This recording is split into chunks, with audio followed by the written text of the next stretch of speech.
Bonjour à tous, et content de pouvoir de nouveau partager avec vous. Cette fois encore, je ne vais pas présenter ce petit passereau. Facilement identifiable par ses vives couleurs bleues nuancées, il est présent toute l'année et fréquente assidûment les mangeoires.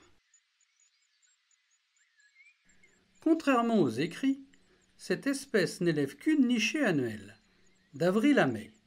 Une seconde reste rarissime. Sa couvée est importante, généralement 9 à 13 œufs blancs, maculés de petites taches rousses, sont pondus dans un nid épais et douillet, construit essentiellement par la future mère. Il y a quelques années, j'ai publié sur Dailymotion une vidéo complète de cette mésange, dans un nichoir artificiel également. Mais celle-ci est plus particulière. En effet, face à toutes les tâches, cette femelle demeure seule pour les accomplir. La construction du nid, l'incubation de 14 jours et l'élevage intensif de sa future nichée. Je n'inclus pas dans cette liste la petite ponte, qui est la fonction intrinsèque liée à son genre, évidemment.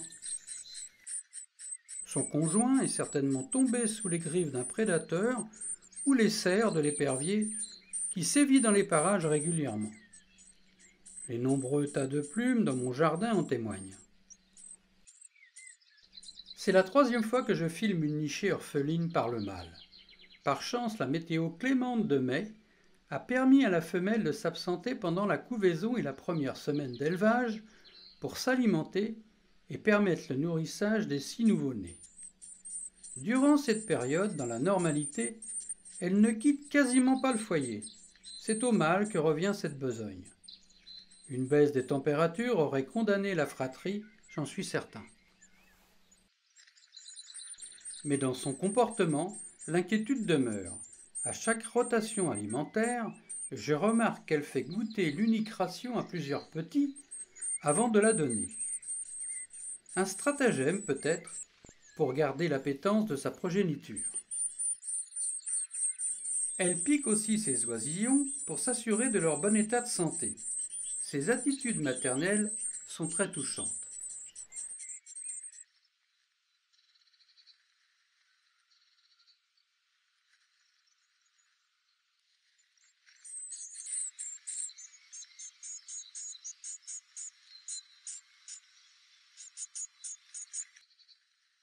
La mésange bleue, déjà très active en temps normal, l'est encore plus pour rassasier sa petite famille.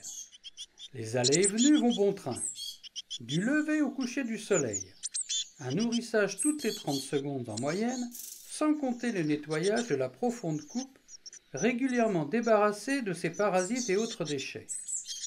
Le petit verger à proximité, squatté par de nombreuses chenilles, facilite ce dur labeur et permet ainsi ce rythme soutenu.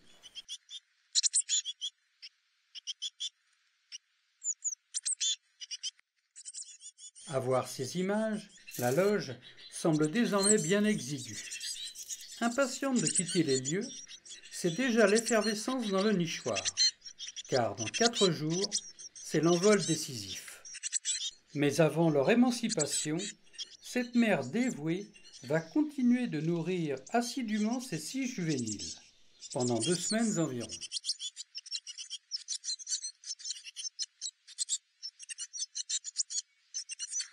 Pour certaines, notamment la dernière mésange, la sortie fut très longue, une demi-heure d'hésitation. Pour cette raison, j'ai écourté les scènes en accélérant les images. Je sais que peu d'entre vous liront l'intégralité de cette vidéo.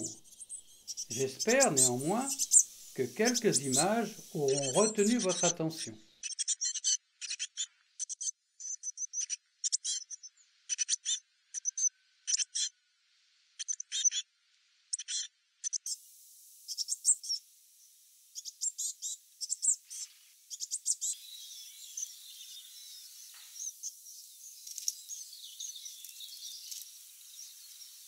Certes, j'en suis conscient, les scènes sont parfois répétitives.